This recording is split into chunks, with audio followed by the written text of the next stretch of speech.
मंगलकारी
आज का बहुत सुंदर विषय है लवलीन स्थिति।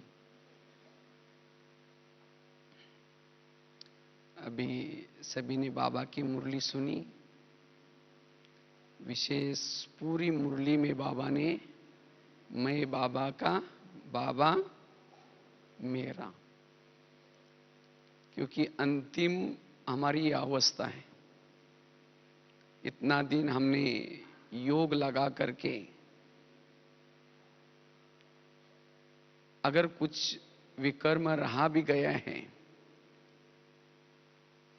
कुछ बातें रह भी गई है, लेकिन अगर हम इस लवलीन अवस्था में टिकेंगे, ये सब खत्म हो जाएगा।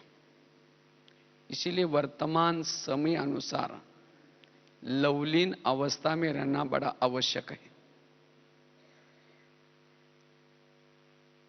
जैसे अर्जुन को जब गीता का ज्ञान दिया 18 दिन तक, लेकिन तो भी क्या करता है, अर्जुन क्वेश्चन करता है। कृष्ण कहता है कि ये युद्ध करेगा, तुम्हें स्वर्ग की प्राप्ति होगी, ये होगा, तब भी वो क्वेश्चन करता है। लास्ट में उसको बताए कि वास्तव में ये कौन कह रहा है। जब अर्जुन ने कृष्ण को पहचान लिया, तब सब उसके क्वेश्चन भी खत्म हो गए। इसी तरह लवलीन अवस्था बनाने के लिए हमें बाबा को पहचानना जरूरी है। आज हमें योग नहीं लगता, जीवन में समस्या आती है, श्रीमत पर चलना बड़ा मुश्किल है, ये होता है, कई क्वेश्चन है, और इसीलिए स्थिति लवलीन नहीं है। इसका मतलब बाबा को हमने यथार्थ नहीं पहचाना है। इसीलिए अब हमारा अपना टाइम वेस्ट करने का समय नहीं है। मैं तेरा, तू मेरा, मेरे प्रॉब्लम आपके प्रॉब्लम, आपके सब खजाने सब मेरे खजाने, जिसको कहते समर्पण भाव। और ऐसी स्थिति बनाने वाले के क्वेश्चन, समस्या खत्म। और ऐसे स्थिति से, लवलीन स्थिति से हमारे अंदर योग अग्नि निर्माण होगी, और उसी योग अग्नि में हम चार्ज हो जाएंगे। इसलिए वर्तमान समय हमें सदा ही लवलीन अवस्था में रहना है। लवलीन अवस्था में रहने वाला ही माया के पंजे से बच सकता है। उसको माया क्या है उसका भी ज्ञान नहीं होगा। जो बाबा के लव में लीन रहता है, जो बाबा के लव में लीन रहेगा, उसका टाइम वेस्ट नहीं होगा। कर्म कर रहे हैं तो भी उसका योग लगा हुआ है। रात को सोया है तो भी उसका योग लगा हुआ है।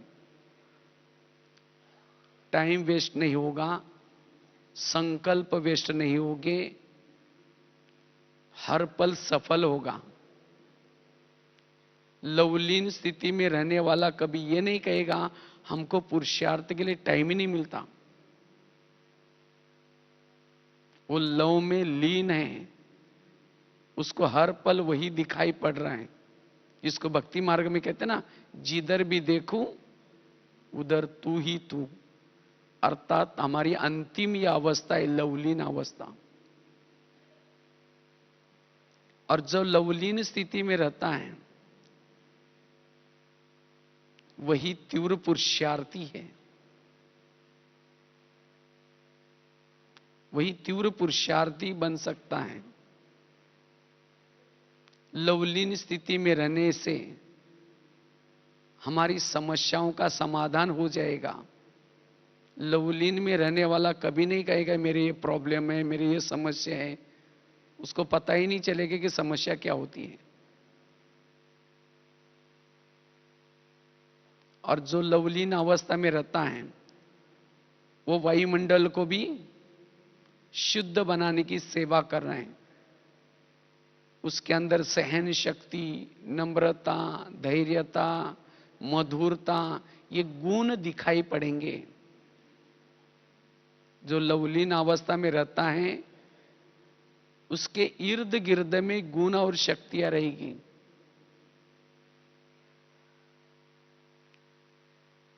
वो बाप समान होगा।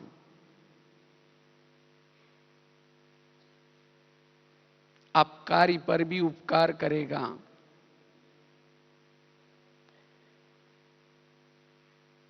इसलिए ऐसी अवस्था की वर्तमान समय आवश्यकता है। जितना लवलीन में रहेंगे आत्माभिमानी स्थिति नेचुरल नेचर बन जाएगी। लवलीन रहने से ही आत्माभिमानी स्थिति नेचुरल नेचर रहेगी।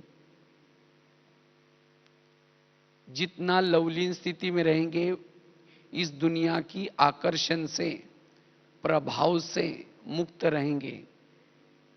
उसको दुनिया की कोई भी बातें प्रभाव में नहीं डाल सकती।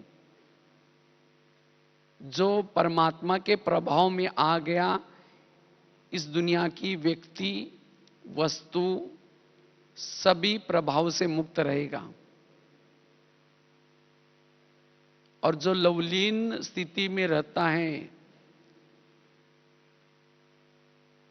उसको अति इंद्रिय सुख अनुभव होगा।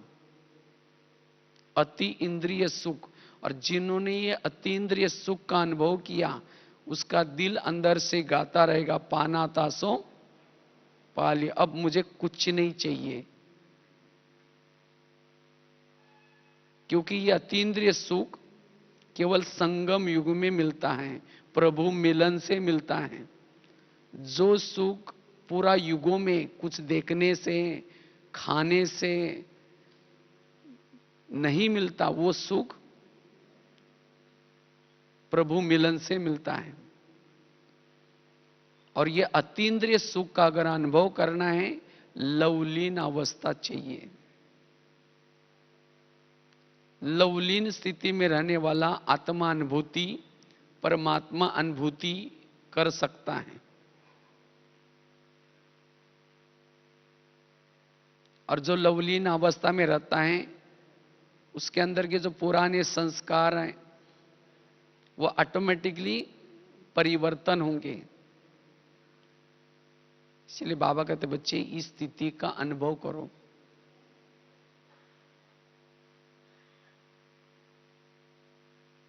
और जितना लवलीन स्थिति में रहेंगे उतना योग भी सहज होगा, नेचुरल।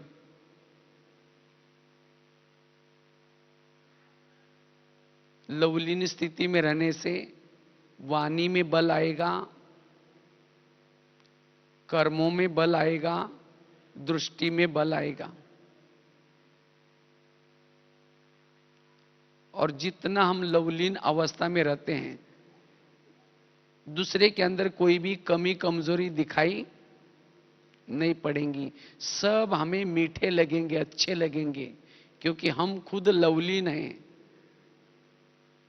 इसीलिए दूसरे भी अच्छे दिखाई पड़ेंगे। किसी के अंदर कोई दोष अवगुण नजर नहीं आएगा। इसलिए अभी गीत भी बज रहा था ना, बाबा के प्यार में सदा दिल डूबा रहे, यह अवस्था बनी रहे। लेकिन ऐसी लवलीन अवस्था हमारी सदा बनी रहे, उसके लिए कुछ बातों का ध्यान देना जरूरी है। ये लवलीन अवस्था हमारी क्यों नहीं रहती? क्योंकि ये जब अवस्था रहती है तो बहुत सारे फायदे हैं। हमारे अंदर गुण आएंगी, शक्ति आएंगी, हमारी सभी समस्या खत्म हो जाएंगी।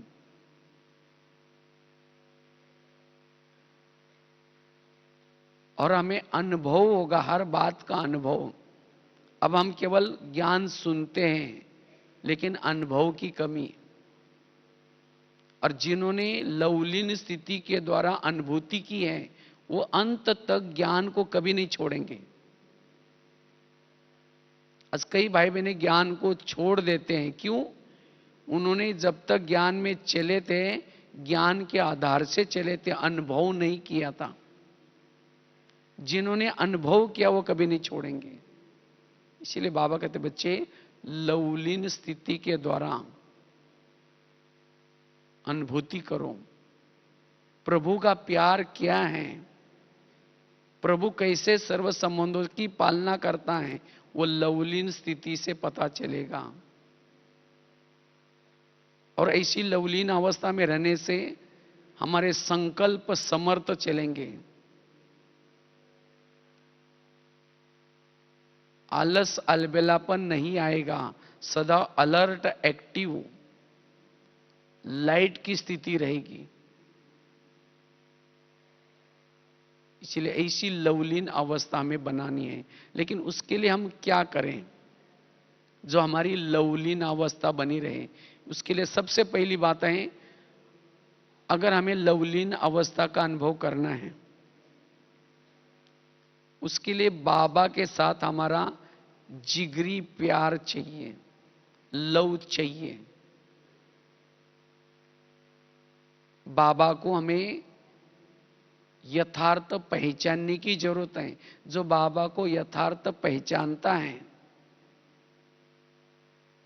उसकी ही यह लवलीन अवस्था बनी रहती है। अभी भी हमने बाबा को यथार्थ पहचानना, इसलिए बाबा ने एक गीता में यूज किया शब्द, मुझे पहचानने वाले कोटों में को में कोई है। भले कई ब्राह्मणों में भी अभी तक पहचाना नहीं है। अगर बाबा को यथार्थ पहचाना तो उसके मत प्रमाण चलेंगे। वो कभी क्यों क्या के क्वेश्चन नहीं करेंगे। और जिन्होंने बाबा को पहचान लिया, उसकी लवलीन अवस्था बनी रहेगी। बाबा को पहचानना अर्थात ड्रामा को पहचानना, परिवार को पहचानना, स्वयं को पहचानना, उसके सभी क्वेश्चन खत्म। इसका मतलब बाबा को पहचान लिया। अगर मेरे कोई बात में क्वेश्चन आते हैं, ये क्यों हो रहा है, ये ऐसा क्यों हो रहा है, इसका मतलब बाबा को पहचाना नहीं है। बाबा को पहचानने के बाद सब क्वेश्चन खत्म, मन हल्का। इसीलिए हमें बाबा को पहचानने की जरूरत है। जितना हम स्मृति स्वरूप बनेंगे, स्मृति स्वरूप बनने से, गोप गोपिका ने कोई तपस्या नहीं की थी, वो सहज उनका योग था। तो इसी तरह हमारी भी वो स्थिति बनी रहे, उसके लिए हमें बाबा को पहचानना है। सबसे पहले अपने आप को भी पहचानने की जरूरत है कि मैं कौन हूं। अपने आप को पहचानना तो वास्तव में हम मतलब कोई आत्मा, ये तो आत्मा, लेकिन कौन सी आत्मा, हम कौन सी आत्मा हैं। इस युगों में हर जन्म में हीरो पार्टधारी, ऐसी मैं आत्मा हूं। मैं वो आत्मा हूं जिसकी मंदिरों में पूजा होती है, लोग उसके दर्शन के लिए, वरदान के लिए तड़पते, ऐसी मैं आत्मा हूं। तो अपने आप को पहचानना, जितना हम अपने आप को पहचानेंगे, अपने महत्व को समझेंगे, उतना हमारी स्थिति कैसी बनेगी, लवलीन। तो लवलीन अवस्था बनाने के लिए अपने आप को पहचानना, बाप को पहचानना, हमारा बाप कौन है। अगर किसी का बाप अगर प्रधानमंत्री है, उसको कितना नशा चढ़ती है, वो डरेगा नहीं कभी भी, कहेगा मेरा बाप प्रधानमंत्री है, कहेगा मेरा बाप सरपंच है, मेरा बाप मुख्यमंत्री है। तो हमारा बाप कौन है, सर्वशक्तिवान है, कल्याणकारी है, विघ्न विनाशक है, मुक्तिदाता है, सबकी झोली भरने वाला है, तीनों लोगों का मालिक है। तो जब हमें ये नशा चढ़ेगी, तब हमारी स्थिति कैसी बनेगी, लवलीन। तो मेरा पिता कौन है, इसकी पहचान। तो बाबा को यथार्थ पहचानना, स्वयं को यथार्थ पहचानना, तब लवलीन अवस्था। हमें अपनी अवस्था को लवलीन बनानी है, तो स्वयं की यथार्थ पहचान और बाबा की भी यथार्थ पहचान, बाबा कौन है। जैसे मैं बताया, कृष्ण ने जब अपना साक्षात्कार कराया, तब जाकर के पता चला कि ये कौन कह रहा है। इसी तरह आज हमें कौन कह रहा है। जब बाबा को पहचान लिया, लगन में मगन की स्थिति बनेगी। साथ में मेरा टीचर कौन, कौन मुझे पढ़ाता है, इतना ऊंचा टीचर जो परम धाम से आकर के पढ़ाता है। तो पढ़ाने वाला कौन,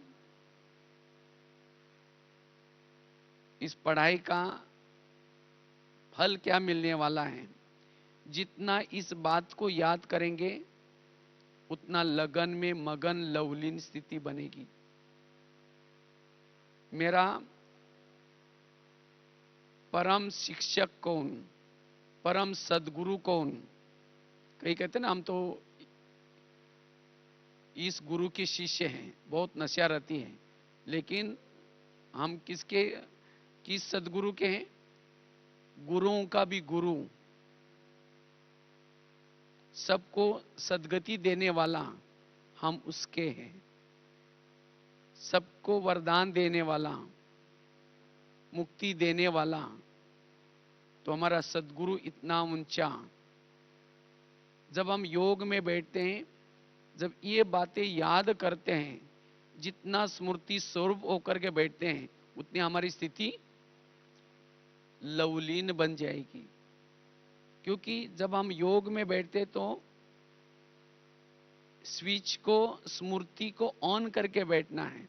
और केवल योग की नहीं, चलते फिरते भी हम स्मृति स्वरूप, जितना हमारी स्मृति स्वरूप स्थिति बनेगी, उतना लवलीन अवस्था बनेगी। जब हम विस्मृत रहते हैं तब हम देह भान में आ जाते हैं, और देह भान में आने से वो लवलीन स्थिति से बाहर आते हैं, बाह्य मुक्की बन जाते हैं। इसलिए हमें स्मृति स्वरूप, मैं कौन, मेरा पिता कौन, टीचर कौन है, सदगुरु मेरा कौन, साथ में मेरा प्रियतम कौन। जैसे अगर किसी की सगाई कोई धनवान व्यक्ति से होते हैं तो कितना नशा होती है। तो आज में हमारा सबका प्रियतम कौन है? संसार में सबसे सुंदर, तीनों लोगों का मालिक, और उसने हमें पसंद किया, वर लिया, उसने हमारे गले में वरमाला डाली है, 7 फेरे भी लिए हैं। लिया सभी ने 7 फेरे? 7 दिन का कोर्स है, क्या है? 7 फेरे। फिर मंगलसूत्र भी उसने पहनाया है। बैच है मंगलसूत्र, अगर नहीं पहना तो शादी कच्ची पक्की अभी। तो इसलिए मंगलसूत्र सदा पहन कर रखना है। और रोज श्रृंगार करने के लिए कहां से आता है? परम धाम से आता है। कौन सी ऐसी सजनी होंगी जिसको रोज पति श्रृंगार करता हो? ऐसा है? तो रोज कितना श्रृंगार करता है, 4 पेज की बातें इतना प्यार से कहता है। अगर इन बातों को याद करेंगे, हमारी अवस्था कैसी बनेगी? लवलीन अवस्था बनेगी। रोज हमें वो डायरेक्शन देता है। पतियों का पति है। तो मेरा प्रियतम कौन, मेरा रक्षक कौन? जिसको रक्षक याद है वो हर पल मेरे साथ में है। मेरा प्रिय मित्र कौन, जो समय पर आकर के मुझे मदद की, मेरे आंखों के आंसू पोंछे, मुझे गले लगाया, मैं जैसा भी था मुझे मदद की। तो जब इन बातों को याद रखते हैं और उसका स्मृति स्वरूप बन करके रहते हैं, बाबा की पालना को याद करते, तब अवस्था लवलीन बन जाएगी। इसको कहते हैं बाबा को यथार्थ पहचानना। जो पढ़ा रहे हैं, पालना कर रहे हैं, वो कौन है? और ऐसी लवलीन अवस्था बनते बनते हम अशरीरी बनेंगे, और इसी लवलीन अवस्था से ही हमारी कर्मातीत अवस्था बनेगी। तो निरंतर हमारी लवलीन अवस्था बनी रहे, कर्मयोगी अवस्था बनी रहे। दूसरी बात है, अगर लवलीन अवस्था बनानी है, सदा निरहंकारी होकर के रहना है। निरहंकारी। थोड़ा भी कुछ बातों का अभिमान आया, लवलीन स्थिति में नहीं रह सकेंगे, बाबा से दूर हो जाएंगे। इसलिए कोई भी प्रकार का अभिमान ना आए, सदा हमारा जीवन नम्रचित निर्माण रहे। जितनी भी हमारी महिमा होते हैं, ये बाबा के कारण होती है। अगर मेरे जीवन में बाबा ना होता तो हमारी महिमा भी ना होती। इसलिए महिमा किसके कारण हो रहे हैं? बाबा के कारण। तो जितना निरहंकारी उतना लवलीन अवस्था। क्योंकि जब अभिमान आता है तो हद में आ जाते हैं, और जो हद में आ जाता है, जिसको अपमान की फीलिंग होती है, ये क्यों बोला, इन्होंने पूछा नहीं, ऐसा हुआ, हद के बातों में आ गए, लवलीन अवस्था से देहाभिमान में आ गए। इसलिए कोई भी प्रकार का अभिमान ना हो। तो अभिमान की निशानी क्या है? जिसको अभिमान होगा उसको अपमान की फीलिंग होगी, और जिसको अपमान की फीलिंग होती है तो लवलीन अवस्था नहीं, क्या क्यों में चले जाते हैं। इसलिए निरहंकारी। अगर एक के साथ जीरो अगर जुड़ जाता है उसकी वैल्यू होती है, अगर एक अकेला है उसकी कोई वैल्यू एक ही रहेगा। इसलिए हमारे साथ जितना बाबा है उतना हमारी वैल्यू है। इसलिए निरहंकारी अवस्था। अगर हमारी महिमा भी हो भी जाते हैं तो उस महिमा को स्वीकार नहीं करना, लेकिन बाबा को दे देना। कहते एक सेठ जी थे, जब भी कहीं इधर उधर जाते थे तो लोग उसको देखते ही नमस्ते बोलते थे, राम राम बोलते थे, सलाम बोलते थे, क्योंकि बहुत बड़े सेठ जी थे। जब कोई भी व्यक्ति नमस्ते या राम राम बोलता है, सलाम बोलता है, तो सामने वाला व्यक्ति क्या करता है? वो भी सलाम या नमस्ते राम राम बोलता है। लेकिन सेठ जी क्या करते थे? जब भी उस सेठ जी को नमस्ते राम राम बोलते थे तो सेठ जी कहते थे बता देंगे, कह देंगे, बता देंगे। तो लोगों को लगता है ये ऐसा क्यों बोलते हैं? किसी की हिम्मत नहीं थी उनको पूछने की, क्योंकि बहुत बड़े सेठ जी थे। आखिर एक व्यक्ति ने हिम्मत करके पूछा, हम आपको नमस्ते राम राम सलाम बोलते हैं, लेकिन आप तो बोलते हैं कह देंगे, बता देंगे, ऐसा क्यों? तो सेठ जी हंसने लगे, कहता हाँ इसके भी पीछे कुछ ना कुछ राज है। कहा कि मैं एक समय था, बहुत गरीब था, और उस समय मेरे तरफ लोग देखते भी नहीं थे, मेरे को राम राम सलाम भी नहीं बोलते थे। और उसी समय मुझे एक लक्ष्मी माता प्रसन्न हो गई, और उसी लक्ष्मी माता के कारण मैं सेठ जी बना हूं। तो अभी नमस्ते बोलते हैं, राम राम बोलते हैं, मुझे नहीं बोलते हैं, मेरे पास आई हुई लक्ष्मी को बोलते हैं। मैं तो वही हूं जो गरीब था, मुझे कोई देखते नहीं थे, पूछते नहीं थे। इसीलिए सारा दिन जब भी कोई नमस्ते राम राम सलाम बोलता है तो मैं ये सब गिनता रहता हूं, और गिन करके जब जाता हूं कमरे में, मेरे कमरे में एक लक्ष्मी माता का फोटो है, उनको मैं कहता हूं हे लक्ष्मी माता, आज इतने लोगों ने आपको राम राम बोला, इतने ने सलाम बोला, और इसीलिए मैं कहता हूं कह देंगे, बता देंगे। यह है निरहंकारी स्थिति। तो इसी तरह आज हम भी वही गरीब हैं, हाँ, जिसको कोई पूछते नहीं थे दुनिया में, तो कहा क्या हमारी कोई वैल्यू नहीं थी। लेकिन हमें भी एक बाबा प्रसन्न हो गया, और उन्होंने हमारे अंदर कला भर दी, विशेषता भर दी, गुण भर दी, और जिसके कारण आज हमारी क्या होते हैं? महिमा होती है। तो इसीलिए बाबा कहते हैं सारा दिन अगर कोई हमारी महिमा करता है, वाह वाह करता है, तो हमें क्या करना है? रात को जब भी सोते हैं बाबा के कमरे में जाकर के, बाबा आज इतने लोगों ने आपकी महिमा की, इतने ने ये बोला, वाह वाह बोला, सब बाबा को दे दो। और तब, क्योंकि जो महिमा स्वीकार करता है उसको ग्लानि सहन नहीं होगी। ग्लानि का दुख, अपमान का दुख उसको सहन नहीं होगा। फिर कहता है ये क्यों बोला, किसी लिए बोला। इसलिए जीवन में कभी महिमा स्वीकार नहीं करनी है, और वही लवलीन रह सकता है जिसको योगियों का गायन है, मान अपमान निंदा स्तुति में भी समान। और जो ऐसा समान रहता है वही लवलीन अवस्था में रह सकता है। तो लवलीन स्थिति बनाने के लिए ये निरहंकारी स्थिति बड़ी काम आएगी। जितना निरहंकारी रहेंगे उतना लवलीन बन सकते हैं। तो चेक करना ही कहीं मुझे अभिमान तो नहीं आ रहा है।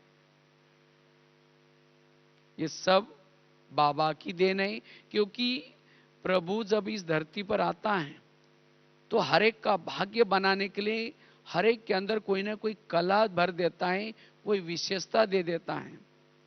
तो वास्तव में वो कला मेरी अपनी नहीं है, वो प्रभु की देन है। तो प्रभु की देन को अपना समझना अमानत में ख्यानत है। इसीलिए बाबा कहते बच्चे सदा निरहंकारी रहो, तो जो विघन आते हैं, आपस में खिटपिट होती है, वो सब खत्म हो जाएंगी। नहीं तो आज एक दूसरे की खिटपिट अंदर से जो है, इन सब का कारण है अभिमान। अभिमान के कारण आपस में खिटपिट है। मैं इतना करता हूं, मैं ये करता हूं, फिर भी मेरे को पूछते नहीं, फिर भी ये नहीं करते। इसलिए बाबा कहते बच्चे निरहंकारी बनो। तीसरी बात है, अगर लवलीन स्थिति बनानी है, इसके लिए जैसे बाबा ने कहा कि मैं बाबा का, बाबा मेरा, ये है समर्पित भाव। मैं बाबा का, बाबा मेरा। लेकिन बाबा हमारे दिल में तब रहेगा, कब रहेगा? जब हमारा दिल स्वच्छ है, साफ है। जितना हम उसके मत प्रमाण चलते हैं, उतना बाबा हमारे दिल में बैठेगा। अगर हमारे दिल में भावनाएं खराब है किसी के प्रति, क्योंकि बाबा को जो पसंद है, बाबा जिसको मीठे बच्चे कहता है, हमारा भी उनके साथ प्यार चाहिए। बाबा से प्यार अर्थात बाबा से परिवार से प्यार, बाबा के यज्ञ से प्यार, बाबा ने रची हुई दुनिया से प्यार, और तब मैं बाबा का, बाबा मेरा। अगर दिल में कुछ भावनाएं खराब हैं, तो फिर वो समर्पण भाव नहीं हो सकता। इसलिए हमारा समर्पण भाव हो। मेरी जो भी कुछ है, ये श्रीमत प्रमाण मुझे यूज करना है। अब बाबा को दिया, ये शरीर भी मैंने किसको दिया है? बाबा को दिया है। अगर मैंने उसको गलत यूज किया तो अमानत में क्या होगी? लवलीन अवस्था नहीं रहेगी। इसलिए ये सब उसके सेवार्थ हैं, उसको मुझे श्रीमत के अलावा यूज नहीं करना है। अगर करेंगे विकर्म बनता रहेगा, और जिसके ऊपर विकर्म है वो कभी भी लवलीन अवस्था में नहीं रह सकता। इसीलिए लवलीन रहना अर्थात मेरा सब कुछ बाबा का, और तब बाबा का सब कुछ हमारा हो जाएगा। बाबा के सब खजाने फिर हमारे हो जाएंगे। जितना मेरा समर्पण भाव है, उतना बाबा का भी हमारे प्रति समर्पण भाव होगा। अगर बाबा के खजाने की अनुभूति नहीं हो रही, इसका मतलब मेरा समर्पण भाव नहीं है। इसलिए अपने आप को समर्पण करना अर्थात ट्रस्टी बनना। और जितना हम ट्रस्टी हैं, उतना हल्के रहेंगे। कोई भी प्रकार का बोझ नहीं, क्योंकि आजकल 21वीं सदी चल रहे हैं। 21वीं सदी में कोई भी बोझ उठाना नहीं चाहता। कोई अटैची भी लेके जाएंगे, व्हील लगाएंगे, बैग को भी व्हील लगाएंगे, हर चीज को व्हील होता है। लेकिन वो तो हम बोझ नहीं उठाते। लेकिन अगर बातों के बोझ, विघ्नों के बोझ, अगर ये बोझ उठाते तो लवलीन अवस्था नहीं रहेगी। तो सारे बोझ बाबा को दो। कहते एक माता थी, ऐसे ही खेतीबाड़ी में गई, बहुत सारा फल फ्रूट कुछ निकाला और बहुत गठड़ी बड़ी हो गई। जैसे कि वैसे वो हाईवे पर आई और सबको कहते हैं रुको, ठहरो, मुझे थोड़ा लेके चलो। लेकिन सब गाड़ियां फास्ट जा रही थी। एक कार वालों को दया आई, उसने गाड़ी रोकी, देखा कि बुढ़िया है और इतनी बड़ी गठड़ी है, उसको गाड़ी में बिठा दिया। जब गाड़ी में बिठाया तो गाड़ी आगे चली गई। अचानक ड्राइवर को याद आया, मैंने तो उसको पूछा ही नहीं कहाँ उतरना है। तो बीच में रास्ते में रोक करके पीछे मुड़ करके पूछा, माताजी आपको कहाँ उतरना है? जब पीछे मुड़कर देखा, उसकी गठड़ी उसके सिर पर थी। बैठी है गाड़ी में और गठड़ी सिर में है। तो उसको पूछा, माताजी आप गठड़ी सीट पर क्यों नहीं रखी? कहते हैं बेटा, आपने मुझे गाड़ी में बिठाने की मेहरबानी की, तो मैंने सोचा तुम्हारे गाड़ी को बोझ क्यों, इसीलिए मैंने गठड़ी अपने सिर पर रखी। वो चाहे सीट पर हो या सिर पर हो, बोझ किसको है? गाड़ी को है। इसी तरह बाबा का बनने के बाद फिर भी बच्चों के बोझ, बातों के बोझ, विघ्नों के बोझ, किसी ने कुछ बोला है उसके बोझ, आज ये बोझ होंगे तो कभी भी लवलीन नहीं बन सकेंगे। इसीलिए सारे बोझ क्या करो? बाबा को दो। मेरा सब तेरा। और जो बोझ देता है, बोझ की बातें सुनाता है, जो हल्का बनता है, वो लवलीन रह सकता है। इसीलिए कभी भी कोई भी बात तो अपने बुद्धि में नहीं रखनी, मन को हल्का रखना है। और जिसका मन हल्का है, जिसकी बुद्धि स्वच्छ है, वो लवलीन अवस्था का अनुभव कर सकता है। चौथी बात है, अगर लवलीन स्थिति बनानी है, देह देह के आकर्षण से परे देही अभिमानी स्थिति जरूरी है। क्योंकि जितना हम देही बनेंगे, आत्मा समझेंगे, आत्मा अभिमानी बनेंगे, उतनी उतनी हमारी वो लवलीन स्थिति रहेगी। अगर देह का आकर्षण है, किसी दूसरे का देह आकर्षित होता है, या हम अपने देह के भान में रहते हैं, तो लवलीन स्थिति नहीं रहेगी। इसलिए अपने देह से भी वैराग और दूसरे के देह से भी वैराग। कभी भी हमें किसी का 5 तत्वों का शरीर आकर्षित न करे। अब कहीं को तो शरीर तो क्या, एक छोटा सा फोटोग्राफ्स भी होता है, वो भी आकर्षित करता है, तब भी मन में चंचलता हो जाती है। अगर शरीर आकर्षित कर होता है, हम कभी भी लवलीन नहीं बन सकेंगे। तो लवलीन बनने के लिए देही अभिमानी स्थिति चाहिए। जितना हमारी देही अभिमानी स्थिति है, उतना लवलीन। क्योंकि देह कैसा बना हुआ है, देह तो जैसे कोई बाथरूम, लैट्रिन, या सभी को अगर एक अच्छा सा पैकिंग में रखेंगे तो कभी आकर्षण होगा वो। हाँ? तो इसी तरह शरीर में एक पैकिंग है। अंदर तो क्या है, कफ है, हाँ? लैट्रिन, बाथरूम, ये सब मांस वगैरह सब, हाँ? और उसको एक बढ़िया सा पैकिंग करके रखा हुआ है। इसीलिए हमें कभी भी अगर आकर्षित हो तो वो आत्मा के ऊपर आकर्षित होना है, किसी का शरीर देख करके आकर्षित नहीं होना है। क्योंकि शरीर आकर्षण हो गया, विकार भी आ गए वहां। और जिसके अंदर विकार है, पुराने संस्कार हैं, वो कभी भी लवलीन नहीं रह सकता। तो लवलीन रहने के लिए हमें आकर्षण से परे, खुद के शरीर के आकर्षण से भी परे और दूसरों के शरीर के आकर्षण से भी परे। तो जितना देही अभिमानी स्थिति है, उतना हमारी लवलीन अवस्था रहेगी। और देही अभिमानी स्थिति हमारी बनी रहे, इसके लिए रोज पढ़ाई, अमृत वेला का योग, जितना सवेरे सवेरे अमृत वेले के तरफ ध्यान रहता है, और जो मुरली है, मुरली के ऊपर हमारा ध्यान रहता है, ये 2 बातें सवेरे सवेरे जिसकी पक्की है, वो देही अभिमानी स्थिति में रह सकता है।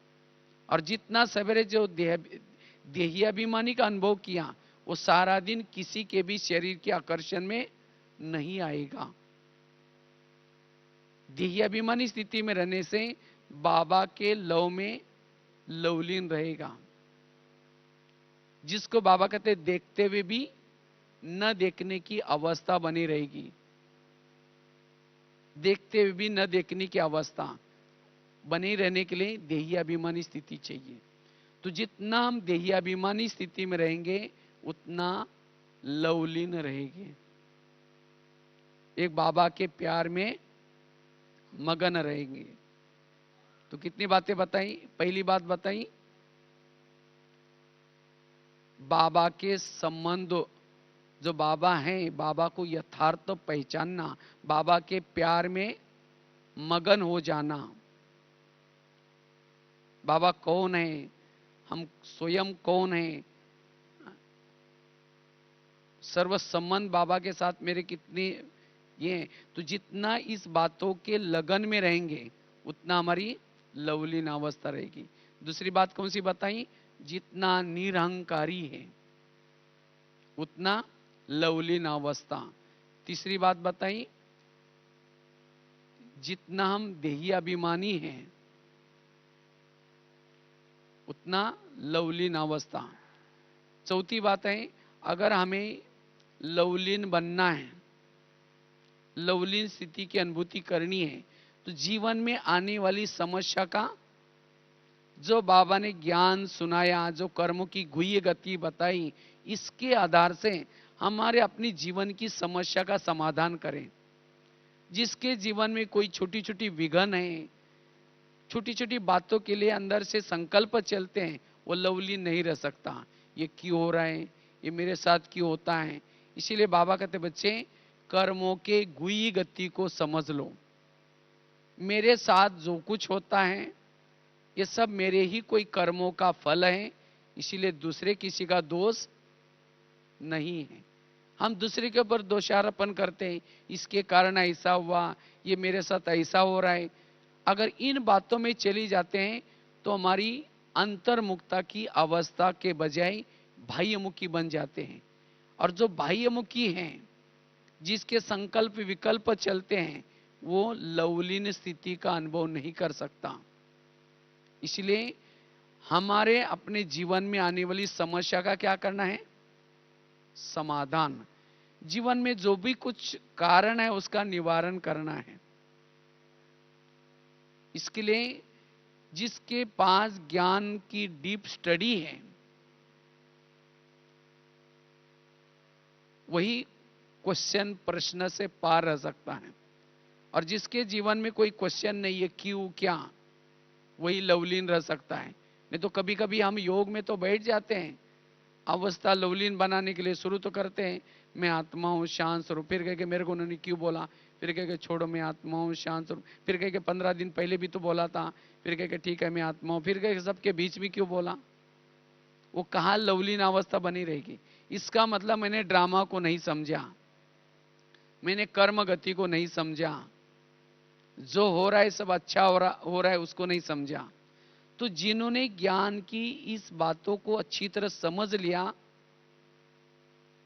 उसके सभी प्रश्न खत्म।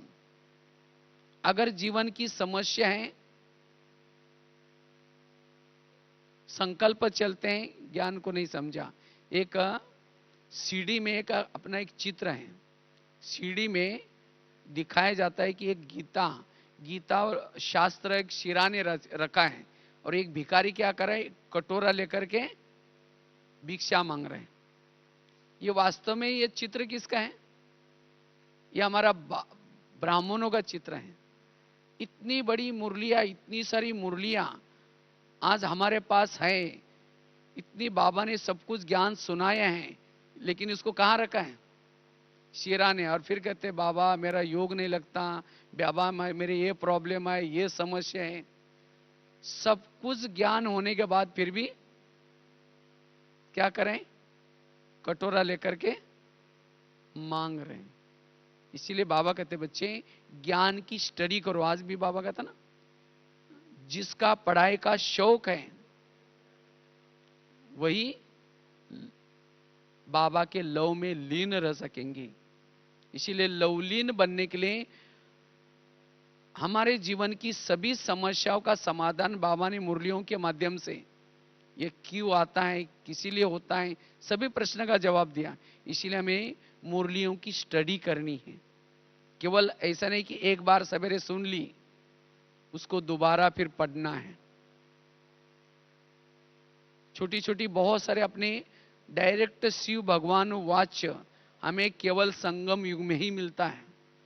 और उसकी तो बहुत सारी किताब, अव्यक्तवाणियों की किताब अपने लिटरेचर में मिलती है। ज्यादा कोई कीमत भी नहीं होती, 10-15 रुपए कीमत होती है।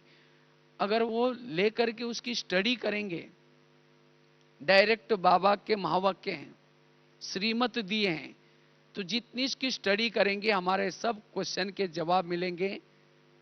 मन हर परिस्थिति में चुप रहेगा और इससे हमारी स्थिति लवलीन रहेगी। इसीलिए लवलीन स्थिति रहने के लिए नॉलेजफुल स्थिति चाहिए। अगर जिसकी स्थिति नॉलेजफुल नहीं है, वो लवलीन स्थिति में नहीं रह सकता। लास्ट की 5वीं बात है, अगर हमें लवलीन स्थिति में रहना है, उसके लिए वैरागी स्थिति चाहिए। जितना वैरागी स्थिति है, आज कई कहते हैं हम, देखो हमारे पड़ोसनी, देखो वो घूम के आई, उन्होंने वहाँ वो साइड सीन देख के आओ, तो हमारा बेटा तो पता नहीं कैसा है। अरे जिसने बाबा को देखा, परमात्मा को देखा, उसको तो सब कुछ देखा, अब कुछ नहीं चाहिए, वैरागी स्थिति चाहिए हर परिस्थिति में। वाह वाह, बाबा ने इस मुरली में कितना बार वाह वाह रिपीट किया, वाह वाह, कुछ भी हर परिस्थिति में वाह वाह, क्यों का क्वेश्चन नहीं। जो वाह वाह की स्थिति में रहता है वही कैसे रहेगा, लवलीन। कोई झगड़ा करे तो भी वाह वाह, कोई अपमान करे तो भी वाह वाह। हम कहते ये क्यों बोला, किसी लिए बोला, नहीं। तो इसलिए हमारी वैरागी स्थिति, जितना वैराग है, जो पाना था सो पा लिया, बाबा मिला मुझे कुछ नहीं चाहिए, और ऐसी अवस्था वाला ही वैरागी स्थिति में रह सकता है। जीवन में निर्विघ्न स्थिति हो, निर्विघ्न वाला ही वैरागी। आज कईयों को लगता है हम तो बहुत कुछ करना चाहते हैं, आगे बढ़ना चाहते हैं, लेकिन हमें कोई चांस ही नहीं मिलता, हमें कोई बड़े आगे बढ़ने नहीं देते, और बड़ों के प्रति दोष डाल करके कमी कमजोरियां ढूंढते रहेंगे। वो कैसे वैरागी बनेगा, कैसा लवलीन बन सकता है। पतंग कहता है मैं आकाश छूना चाहता हूं, लेकिन क्या करें, इस व्यक्ति ने मेरा धागा पकड़ा हुआ है। अगर पतंग का धागा वो व्यक्ति छोड़ देगा तो पतंग कहां जाएगा, आकाश में जाएगा, नीचे आएगा, और नीचे आएगा। उस व्यक्ति का धन्यवाद जिसने धागा पकड़ा हुआ है। और क्यों पकड़ा हुआ है, कई पेड़ों में, कई डालियों में, कई तारों में अटक न जाए, लटक न जाए, इसलिए पकड़ा हुआ है। इसी तरह अगर कोई बड़े हमें मना करते हैं, कोई चीज के लिए चांस नहीं देते, तो जरूर उसमें भी हमारा कल्याण है। आज तक जितना भी वो पतंग उड़ा, किसने उड़ाया, उस व्यक्ति ने तो उड़ाया ना। इसी तरह आज जितना हम आगे बढ़े, किसने उड़ाया। इसलिए बाबा कहते बच्चे निर्विघ्न बनो, हर परिस्थिति में निर्विघ्न। अगर निमित्त आत्माओं के दोष निकालेंगे, ये ऐसा है, ये वैसा है, इसका मतलब बाबा ने जो ड्रामा बनाया वो ठीक नहीं है। बाबा के प्रति ऐसा फिर दोष देखने वाला, जिसको बाबा ने दो परसों का ना नमक पानी एक दूसरे के से किनारा करने वाला, दोष देखने वाला, परचिंतन करने वाला, प्रदर्शन करने वाला, वो लवलीन नहीं रह सकता। इसीलिए लवलीन रहने के लिए जो है सब वाह है, कोई भी ये क्वेश्चन नहीं, और वही लवलीन रह सकता है। इसीलिए हमारे मन में कोई भी प्रकार के नेगेटिव थॉट्स ना चले, हमारा मन सदा चुप रहे, वही लवलीन स्थिति में रह सकता है। इसीलिए वर्तमान समय अनुसार लवलीन रहना बड़ा जरूरी है। इसीलिए सदा अपने दिल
Bye.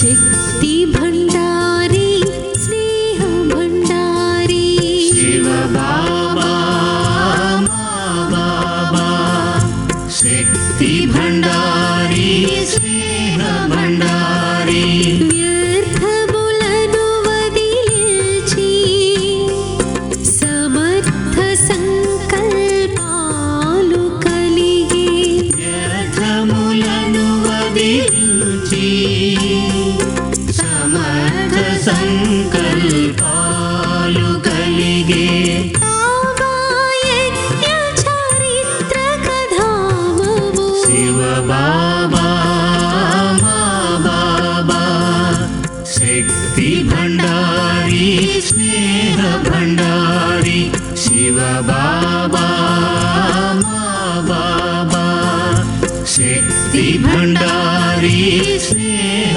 భండారి